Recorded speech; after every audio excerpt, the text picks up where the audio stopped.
Not being able to read or write is a significant barrier for underprivileged women, since this can lead to their failure to make use of even the further limited rights they may legally have to own land or other property, or to appeal against unfair judgment and unjust treatment.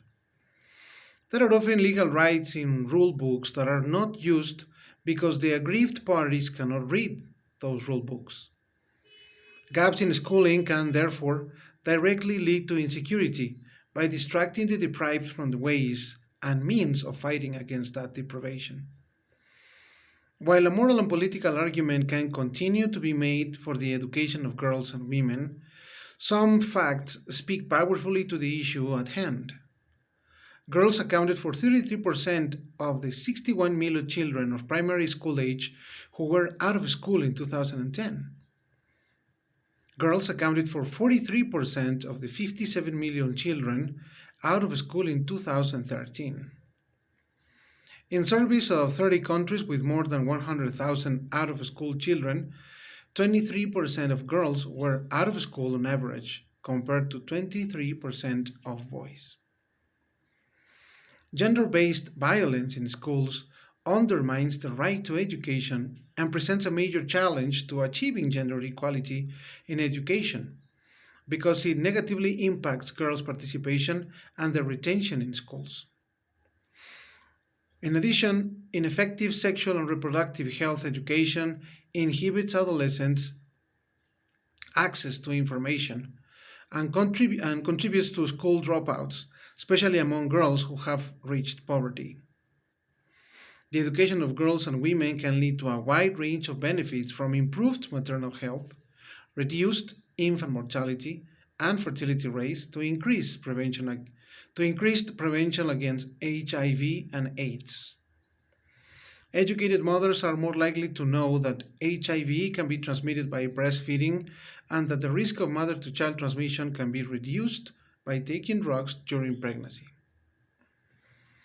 Each extra year of a mother's schooling reduces the probability of infant mortality by 5 to 10%.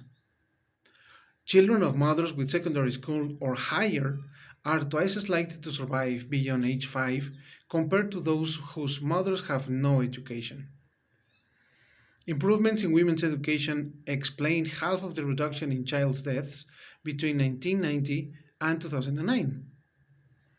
A child born to a mother who can read is 50% more likely to survive past age 5.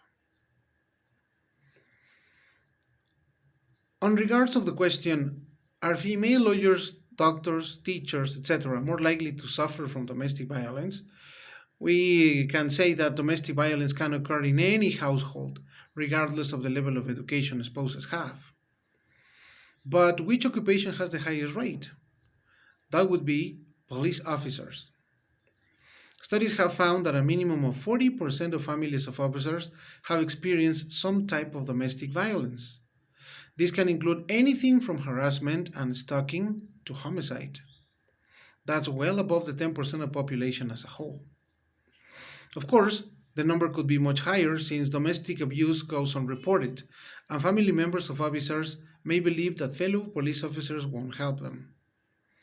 Victims of domestic violence by police officers may feel particularly at risk because the officer is licensed to carry a gun, is familiar with how the system works, and is more likely to find the victim if he or she goes to a shelter.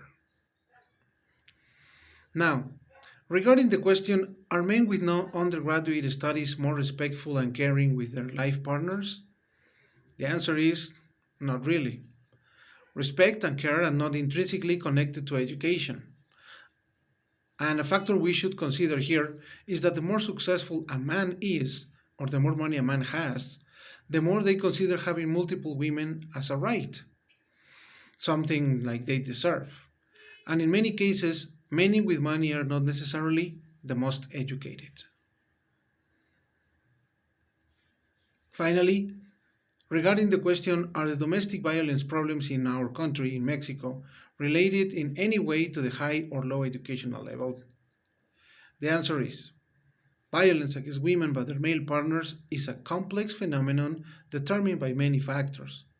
For example, the victimization during childhood of one of on the part of the both victims and the perpetrator of violence, and increases the probability of being part of violent acts during adulthood. Other studies have demonstrated that alcohol and illegal drug use by the perpetrator as associated with abusive behavior. Nevertheless, little is known about the determinants of partner violence in Mexico. Personally, I consider that it is the culture itself which aggravates this problem even further, the macho culture. Thank you very much for listening.